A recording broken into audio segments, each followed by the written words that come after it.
Hello students, welcome to my YouTube channel Navodan Chemistry Classes. My name is John Saxena. So students, आज के lecture में हम लोग काफ़ी इंपॉर्टेंट टॉपिक है, कह सकते हैं हम लोग एक रूल के बारे में पढ़ने वाले हैं जिसका नाम है फजान्स रूल. सो स्टूडेंट्स, जो हम लोग चैप्टर के बारे जिसको पढ़ रहे थे हम लोग केमिकल बॉन्डिंग, ये भी उसी का एक पार्ट है और एक काफ़ी इंपॉर्टेंट पॉइंट है इसको, और इसको कभी कभार इसको पोलराइजेशन नाम से भी जाना जाता है. तो चलिए बिना देर के आज की वीडियो को शुरू करते हैं.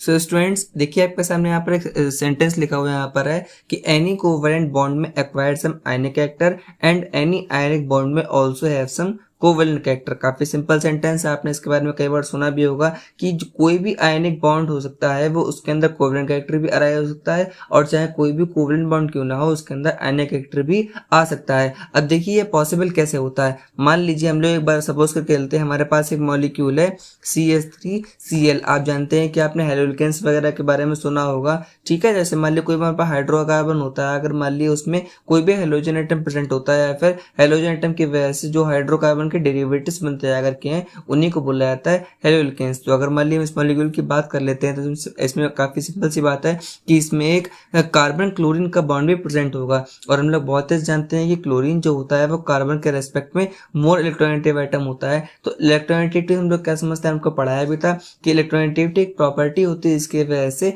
एक एटम अपने पास वाले एटम बॉन्डेड एटम से उसके इलेक्ट्रॉन्स को हल्का सा अट्रैक्ट कर लेता है, ठीक है. देखिए यहाँ पे क्लोरीन क्या करेगा, क्लोरीन के यहाँ पर जो बॉन्ड जो यहाँ पे इलेक्ट्रॉन्स फॉर्म हो रहे हैं अगर के, ये क्या करेगा, इनको हल्का सा तरफ ले अट्रैक्ट कर लेगा. देखिए क्लोरीन की तरफ के इलेक्ट्रॉन्स को शिफ्ट हो जाएगा. इसका मतलब क्या है, इसके ऊपर एक पार्शियल नेगेटिव चार्ज गेन हो जाता है और इसके ऊपर एक पार्शियल पॉजिटिव चार्ज गेन हो जाएगा. तो आप देखिए यहाँ पर एक हल्का सा डायपोल का फॉर्मेशन हो जा रहा है. आप डायपोल के बारे में जानते हैं कि जब दो इक्वल एंड अपोजिट चार्जर का जो सिस्टम जो होता है उसे क्या बोला जाता है, डायपोल बोला जाता है. देखिए यहाँ पर इसी तरह की कंफ्यूरेशन यहाँ पर फॉर्म हो जाएगा करके, तो अन्य हम समझ सकते हैं इस प्रकार के हैं कि देखिए अभी तक हम लोग क्या समझते आ रहे थे कि कार्बन और क्लोरीन जो है सिंपल सी बात है कि वो इलेक्ट्रॉन के शेयरिंग से बॉन्ड बना करके, लेकिन जब मान लिया उसमें से कोई भी एक मोर इलेक्ट्रोनेगेटिव एटम प्रेजेंट होता है तो वो इलेक्ट्रॉन्स में डिस्टॉर्शन ले आता है, जिसकी वजह से किसी भी कोवेलेंट बॉन्ड में आयनिक कैरेक्टर भी आ रहा हो सकता है, ठीक है. समझ में आ रही है आपको बात है. अब देखिए ये तो काफी सिंपल समझना था क्योंकि ये तो बहुत ही बेसिक कॉन्सेप्ट है, लेकिन ये तो हम इसके बारे में जो पहले भी स्टडी किया जा चुका था. लेकिन ये जो इसका सेकंड सेंटेंस का जो सेकंड पार्ट लिखा हुआ है कि आयनिक बॉन्ड में कोवेलेंट कैरेक्टर कैसे अराइज होता है, तो ये एक साइंटिस्ट एक केमिस्ट ने दिया था जिनका नाम था फजान, ठीक है. और इन्होंने इसी रूल को बोल दिया था कि फजान्स रूल, मतलब कि किसी भी आयनिक बॉन्ड में कोवेलेंट कैरेक्टर जो होता है वो किस बेसिस पर अराइज होता है, उसको कैसे एक्सप्लेन किया जाता है. तो उसको किसने एक्सप्लेन किया था, फजान ने एक्सप्लेन किया था, और इसी कॉन्सेप्ट को बोला जाता है पोलराइजेशन. तो चलिए आगे बढ़ते हैं और आपको एक एग्जांपल समझाने की कोशिश करते हैं ये किसी भी आयनिक बॉन्ड के अंदर किस प्रकार से कोवेलेंट कैरेक्टर भी अराइज हो सकता है, ठीक है. चलिए आगे बढ़ते हैं. सो स्टूडेंट्स, चलिए हम काफ़ी बेसिक से मॉलिक्यूल लेट कर लेते हैं जिसका नाम है सोडियम क्लोराइड. अब आप बहुत चीज़ जानते हैं कि सोडियम क्लोराइड जो होता है उसमें एक Na पॉजिटिव का कैटायन प्रेजेंट होता है और क्लोरीन का कौन सा प्रेजेंट होता है, एनायन प्रेजेंट होता है. अब आप ये भी जानते हैं कि ये सोडियम क्लोराइड मॉलिक्यूल जो होता है वो कौन से बॉन्ड से मिलकर बना होता है, वेरी गुड. उसके बीच में कौन सा बॉन्ड लगता है, आयनिक बॉन्ड. और ये कैसे फॉर्म होता है, जब सोडियम अपने एक इलेक्ट्रॉन को कहाँ डोनेट कर देता है, क्लोरीन को डोनेट कर देता है, तब इनके बीच में कौन सा बॉन्ड फॉर्म हो जाता है, आयनिक बॉन्ड फॉर्म हो जाता है. समझ में आ रही है आपको बात है. अब देखिए अगर मान लीजिए हम इसमें Na प्लस को कंसिडर कर लेते हैं, ये हम क्या मान के चल रहे हैं, यहाँ पर हमारा Na प्लस है और ये Cl माइनस का स्ट्रक्चर बना रहे हैं. देखिए क्या होगा, इसके बीच में एक न्यूक्लियस होगा और ये क्या है, इसका मान लीजिए ये इलेक्ट्रॉन क्लाउड. आप बहुत से जानते हैं जहां पर इलेक्ट्रॉन ज्यादा अमाउंट प्रेजेंट होते हैं उसको क्या बोल देते हैं, इलेक्ट्रॉन क्लाउड बोल दिया जाता है. सिमिलरली क्लोरीन क्या होगा, क्लोरीन के पास भी एक न्यूक्लियस होगा और उसके भी वैलेंस शेल में इलेक्ट्रॉन्स होंगे, फिर हम बोल सकते हैं उसके पास भी क्या होगा, अपना एक इलेक्ट्रॉन क्लाउड प्रेजेंट होगा. समझ में आ रही है आपको बात है. अब देखिए ये रूल क्या एक्सप्लेन करना चाहता है. अब देखिए जब ये अपोजिटली चार्ज आयंस को क्या कराया जा रहा है, पास में लाया जा रहा है, मतलब इनका डिस्टेंस जो है वो d मान ली सपोज कर लीजिए, अगर उसको कम करा जा रहा है और इन दोनों को आपस में पास में लाया जा रहा है, तो देखिए इनके बीच में दो टाइप के फिनोमेनन्स होंगे, दो टाइप के प्रोसेस होंगे. कौन कौन से, देखिए पहला हम बोल सकते हैं, पहला लगेगा इनके बीच में रिपल्सिव फोर्स. अब वो किसके बीच में लगेगा, देखिए जैसे जैसे हम इन दोनों आयंस को पास में लाना शुरू कर देंगे तो क्या होगा, देखिए इसके न्यूक्लियस पर भी पॉजिटिव चार्ज है और इसके न्यूक्लियस पर भी पॉजिटिव चार्ज है, तो क्या होगा, न्यूक्लियस दोनों के पास पॉजिटिव चार्ज, इसका मतलब इनके बीच में कौन सा फोर्स लेगा, रिपल्सिव फोर्स लेगा। समझ में आ रही है आपको बात है। हम जैसे जैसे इनको पास में आने की कोशिश करेंगे, न्यूक्लियस क्या होंगे, न्यूक्लियस एक दूसरे से दूर जाने की कोशिश करेंगे, इसका मतलब पहला टाइप का कौन सा फोर्स लगेगा इनके बीच में, रिपल्सिव फोर्स लगेगा। और साइमल्टेनियसली उसी वक्त क्या होगा, अब देखिए जैसे जैसे इनको पास में स्टार्ट कर देंगे तो क्या हो जाएगा, इसका न्यूक्लियस जो है अभी तक तो सिर्फ अपने इलेक्ट्रॉन्स को अट्रैक्ट कर रहा था, लेकिन अब क्या करेगा, जब इसका डिस्टेंस कम हो जाएगा तो ये अपने अपोजिट आयन के इलेक्ट्रॉन्स को भी अट्रैक्ट करना स्टार्ट कर देगा। सिमिलरली इस वाले आयन का न्यूक्लियस जो है, जब इसका डिस्टेंस कम कर देंगे, अभी तक तो ये सिर्फ इनको अट्रैक्ट कर रहा था, लेकिन जब ये काफी पास में जाएगा तो ये अपने इलेक्ट्रॉन्स के साथ साथ अपोजिट आयन के भी इलेक्ट्रॉन को अट्रैक्ट करना स्टार्ट कर जाएगा। इसका मतलब इसके बीच में कौन सा फोर्स लगेगा, अट्रैक्टिव फोर्स लगेगा। समझ में आ रही है आपको बात है। सो स्टूडेंट्स अभी तक आप समझ गए होंगे कि जब हम इन दोनों अपोजिटली चार्ज आयंस को पास में लेकर जाएंगे तो इनके पास क्या होगा, इनके ऊपर दो फोर्स लगेंगे। पहला फोर्स कौन सा लगेगा, रिपल्सिव फोर्स इनके बीच में, दोनों न्यूक्लियाई के बीच में, और दूसरा फोर्स कौन सा लगेगा इसमें, अट्रैक्टिव फोर्स किसके बीच में, न्यूक्लियाई और अपोजिट आयन के इलेक्ट्रॉन्स के बीच में। समझ में आ रही है आपको बात है। अब देखिए अभी तक क्या होता है, इनका इलेक्ट्रॉन कैसा था, सिमेट्रिकल था, सिर्फ स्फेरिकली सिमेट्रिकल था, लेकिन जब इनके बीच में ऐसे इस टाइप के दो टाइप के फोर्स लगने स्टार्ट हो जाते हैं तो देखिए इनके इलेक्ट्रॉन क्लाउड में हल्का सा डिस्टॉर्शन आ जाता है। किस प्रकार से, देखिए हमने आपको बताया कि न्यूक्लियाई जो है वो अलग आना स्टार्ट हो जाएंगे, तो न्यूक्लियाई देखिए न्यूक्लियस इसका जो सोडियम का जो न्यूक्लियाई यहाँ पर आ जाएगा और क्लोरीन के न्यूक्लियाई यहाँ पर आ जाएगा, यहाँ पर आ जाएगा, और इलेक्ट्रॉन्स क्या और अट्रैक्ट होना स्टार्ट हो जाएंगे। तो अभी तक जो यहाँ पर इलेक्ट्रॉन क्लाउड जो सिमेट्रिकल जो था वो हल्का सा डिस्टॉर्ट होकर के कुछ ऐसा बन जाएगा। ध्यान से देखिएगा, मतलब अभी तक क्या था, बिल्कुल सेंटर में न्यूक्लियस प्रेजेंट था और इलेक्ट्रॉन्स जो थे वो इक्वली डिस्ट्रीब्यूटेड थे, लेकिन इस डिस्टॉर्शन की वजह से क्या होगा, न्यूक्लियाई जो है वो एक साइड में शिफ्ट हो जाएगा और इलेक्ट्रॉन्स जो है वो कहाँ पर आ जाएंगे, दोनों के बीच में आ जाएंगे। समझ में आ रही है आपको बात है। देखिए ये आपको समझने की कोशिश कीजिएगा,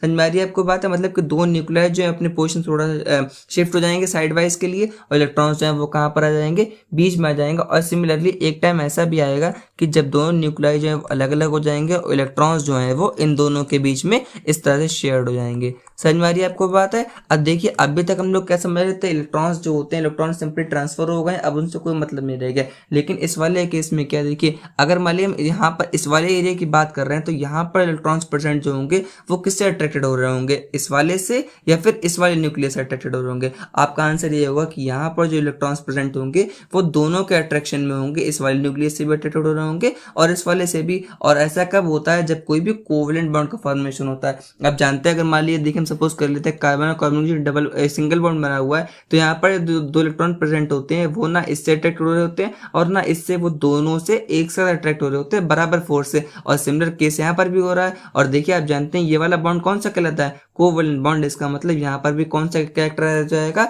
यहाँ पर भी हल्का सा कोवलेंट बॉन्ड का कैरेक्टर यहाँ पर भी अरेज हो जाएगा। समझ में आ रही है आपको बात है। अभी तक देखिए हम लोग क्या मान चल रहे थे कि सिंपल इलेक्ट्रॉन का ट्रांसफर हो गया और कुछ नहीं रह गया, यहाँ पर क्या कहलाएगा, वो आयनिक बॉन्ड कहलाएगा। लेकिन जब ये इस प्रकार का डिस्टॉर्शन आया था, डिस्टॉर्शन की वजह से क्या होता है, इलेक्ट्रॉन्स जो होते हैं वो एक तरह से किसी के पास शिफ्टेड नहीं रह जाते हैं, वो क्या होते हैं, वो शेयर्ड हो जाते हैं, एक तरह से वो पार्टनरशिप में आ जाते हैं। इसी वजह से इन दोनों आयंस के बीच में या फिर इन दोनों एटम्स के बीच में कौन सा बॉन्ड बन जाएगा, कोवलेंट बॉन्ड बन जाएगा। समझ में आ रही है आपको बात है। अब देखिए यही रूल बताता है कि फजान्स रूल जो है, समझ में आ रही है आपको बात है। देखिए अभी हमने आपको क्या बताया था कि किस प्रकार से किसी भी कोवलेंट बॉन्ड में आयनिक कैरेक्टर कब आता है, जब दो एटम्स के दोनों एटम में से कोई एक मोर इलेक्ट्रोनेगेटिव होता है as compared to second one. और किसी भी आयनिक कंपाउंड में, आयनिक मॉलिक्यूल में कोवलेंट कैरेक्टर कब आता है, जब उसमें क्या होता है, हल्का सा भी डिस्टॉर्शन होना स्टार्ट हो जाता है। समझ में आ रही है आपको बात है। ठीक है, अब तो ये देखिए हमने आपको एक ओवरव्यू दिया है कि किस प्रकार से किसी भी आयनिक बॉन्ड में कोवलेंट कैरेक्टर आता है। अब चलिए हम थोड़ा आगे बढ़ते हैं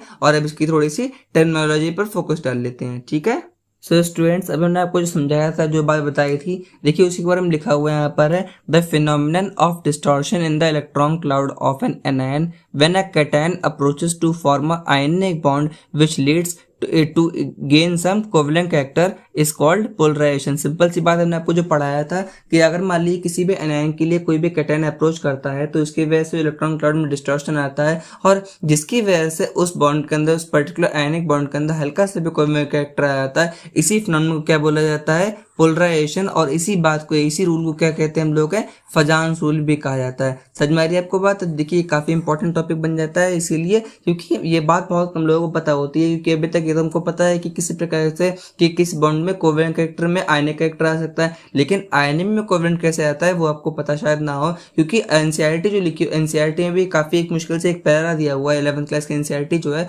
उसमें भी इसके बारे में एक पैरा दिया गया है, लेकिन ये काफी इंपॉर्टेंट टॉपिक है एज कम्पेयर टू आपके फ्यूचर स्टडीज के लिए। समझ में आ रही है आपको बात है? चलिए देख लेते हैं हमारा नेक्स्ट टर्म कौन सा आने वाला है।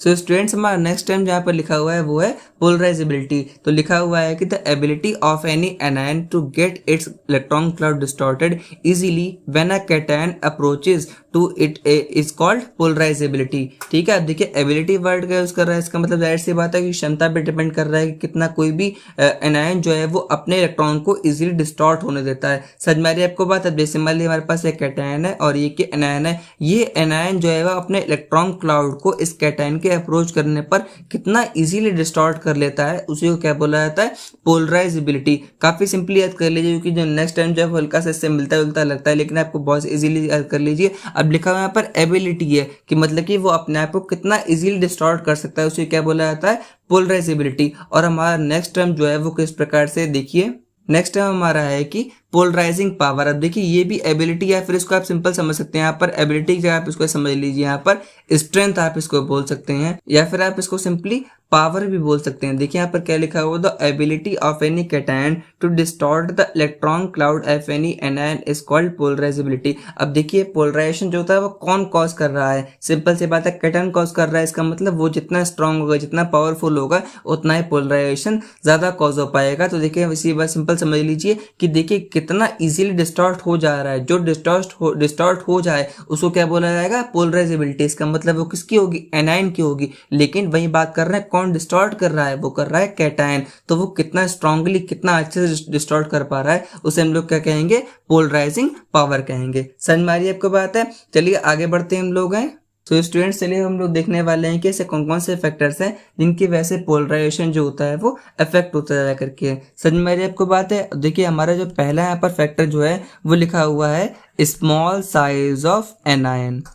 अब देखिए ये फैक्टर जो होता है वो किस प्रकार से इफेक्ट कर पाएगा। हमने आपको ये पढ़ा है कि पोलराइजिंग पावर क्या होती है, कि कोई भी कैटायन जो है वो कितना ज्यादा डिस्टॉर्शन कॉज कर सकता है किसी भी एनायन के इलेक्ट्रॉन क्लाउड के अंदर। अब देखिए आप बहुत अच्छे से जानते हैं कि किसी भी आयन का साइज जितना छोटा होगा उसके अंदर न्यूक्लियर चार्ज जो होगा वो उतना ज्यादा होगा। समझ में आ रही है आपको बात है? अब देखिए न्यूक्लियर चार्ज यहाँ पे क्या लेटर, मान ली हमारे पास एक कैटायन जो है वो इस एनायन को अप्रोच कर रहा है करके, हमने क्या बताया, पोलराइजेशन कब कॉज होता है, जब इलेक्ट्रॉन्स जो होते हैं वो अट्रैक्ट होते हैं। अब देखिए ये न्यूक्लियस जो है इस एटम का, इस आयन का न्यूक्लियस जो है वो जितना स्ट्रांग होगा, जितना इजीली दूसरे इलेक्ट्रॉन्स को अट्रैक्ट कर पाएगा, उतना ही तो पोलराइजेशन ज्यादा कॉज होगा जाकर के। समझिए इस चीज को। देखिए हमने क्या बताया आपको कि पोलराइजेशन कब आता है, कि जब इलेक्ट्रॉन्स जो होते हैं वो अट्रैक्टेड होते हैं, इलेक्ट्रॉन क्लाउड में क्या आता है, डिस्टॉर्शन आता है। वो कब होता है, जब न्यूक्लियस जो होता है वो इलेक्ट्रॉन्स को अट्रैक्ट करता है। अब देखिए ये न्यूक्लियस में जितना ज्यादा न्यूक्लियर चार्ज होगा, जितना ज्यादा वो स्ट्रांग होगा, उतना ज्यादा इलेक्ट्रॉन्स को अट्रैक्ट भी कर पाएगा। तो सिंपल सी बात है, इसका मतलब किसी भी आयन में या फिर किसी भी एटम में जितना ज्यादा न्यूक्लियर चार्ज होगा वो उतना ज्यादा डिस्टॉर्शन भी कॉज कर पाएगा। समझ में आ रही है आपको बात है? और अब देखिए आपको पता भी है कि जितना ज्यादा न्यूक्लियर चार्ज होगा साइज क्या हो जाएगा, उतना ही छोटा हो जाएगा। इसका मतलब जितना कैटायन का साइज जो है वो, कैटायन का साइज जितना स्मॉल होगा उतना ही ज्यादा डिस्टॉर्शन भी होगा। ठीक है, अब अगर मान लीजिए इस बेस पे आपसे पूछे कि अगर मान लिए लिथियम, सोडियम, पोटेशियम और रुबिडियम सबसे ज्यादा डिस्टॉर्शन कौन कॉज कर पाएगा, सबसे ज्यादा पोलराइजिंग पावर जो है ज्यादा किसकी होगी, सिंपल सी बात है कौन हो जाएगा उसमें, लिथियम, क्योंकि लिथियम का साइज सबसे छोटा होगा। तो आप ध्यान रखिएगा कि जिस आयन का साइज है, फिर जिस भी एटम का साइज जितना स्मॉल होगा वो उतना ही ज्यादा पोलराइजेशन को कॉज कर पाएगा। समझ में आ रही है आपको बात है? चलिए हम लोग देख लेते हैं हमारा नेक्स्ट वेक्टर कौन सा है। सो स्टूडेंट्स हमारा नेक्स्ट फैक्टर जो है वो है large size of an ion. अब देखिए ये वाला फैक्टर जो है लोग पिछले वाले से मिलता जुलता है, वो किस प्रकार से, अब मान लीजिए ये हमारे पास कैटायन है और ये एनायन है और ये इसका क्या है, इलेक्ट्रॉन क्लाउड है। आप ये मत समझ लिए कि हमारे पास जो एनायन जो है इसका न्यूक्लियस नेगेटिव चार्ज है, इसको डिनोट करने का तरीका है कि एनायन है इसको नेगेटिव शो किया जा रहा है। अब देखिए हमने क्या लिखा है यहाँ पे, लार्ज साइज ऑफ एनायन। अब देखिए इसका मतलब क्या है, जितना ज्यादा एनायन का साइज जितना बड़ा होगा उसमें वैलेंस इलेक्ट्रॉन्स जो है वो न्यूक्लियस से उतने दूर होंगे। अब अगर दूर होंगे इसका मतलब क्या है, उस पर न्यूक्लियर फोर्स जो है वो उतना ही क्या लग रहा होगा, वीकर लग रहा होगा। देखिए हमारा मेन अल्टीमेट रीजन जो है वो यही है कि हमारा क्या है, न्यूक्लियर फोर्स जो है वो एनायन में कैसा होना चाहिए, वीक होना चाहिए। अब उससे क्या होगा, अब देखिए जैसे मान लीजिए जैसे ये कैटायन इसको अप्रोच करेगा, अगर इलेक्ट्रॉन्स जो है वो इससे न्यूक्लियस से लूजली बाउंडेड होंगे तो वो इजीली डिस्टॉर्ट हो जाएंगे, इसलिए अट्रैक्टेड हो जाएंगे। अब अगर वहीं एक थोड़ा सा ज़्यादा स्ट्रांगली अट्रैक्टेड न्यूक्लियस से पहले ही है तो फिर क्यों डिस्टॉर्ट होंगे जा करके। तो हमारा मेन रीजन क्या होना चाहिए इसकी वजह से यहाँ पर है कि कैटायन जो है वो एनायन के इलेक्ट्रॉन्स को जितना इजीली अट्रैक्ट कर पाएगा, अब वो अट्रैक्ट कब कर पाएगा, जब इलेक्ट्रॉन्स जो है वो न्यूक्लियस से कैसे होंगे, लूजली बाउंडेड होंगे। वो कब होगा, जब इनका न्यूक्लियर चार्ज कैसा होगा, कम होगा। अब वो कब होगा जाकर के, जब एनएन का चार्ज कैसा होगा, लार्ज होगा। तो सिंपल सी बात है, पोलराइजेशन उतना ज़्यादा होगा जितना ज़्यादा एनएन का साइज जो होगा जितना ज़्यादा बड़ा होगा। अब अगर मान लिया आपसे पूछे यहाँ पर कि फ्लोराइड आयन, क्लोराइड आयन और ब्रोमाइड आयन में सबसे ज़्यादा डिस्टॉर्शन जो है वो, सबसे ज़्यादा पोलराइजेशन जो है वो किस पे अप्लाई होगा जाकर के, सिंपल सी बात है कौन हो जाएगा, वो ब्रोमीन हो जाएगा। समझ में आ रही आपको बात है। देखिए तो मैंने आपको क्या बताया कि कैटायन का साइज जो है वो काफ़ी छोटा होना चाहिए, क्योंकि उससे क्या होगा, उसका न्यूक्लियर चार्ज काफ़ी बड़ा हो पाएगा, इसी वजह से वो अपने एनायन को, इलेक्ट्रॉन्स को जल्दी से अट्रैक्ट कर पाएगा। और वहीं एनायन का साइज कैसा होना चाहिए, बड़ा होना चाहिए, ताकि इलेक्ट्रॉन्स जो है वो न्यूक्लियस से लूजली बाउंडेड रहें, ताकि वो इजीली से डिस्टॉर्टेड हो पाए। समझ में आ रही आपको बात है। चलिए हम आगे बढ़ते हैं, अपना नेक्स्ट रीजन देख लेते हैं, नेक्स्ट फैक्टर देख लेते हैं। सो स्टूडेंट्स हमारा थर्ड और लास्ट फैक्टर जो है वो है नंबर ऑफ चार्जेस इन्वॉल्व्ड।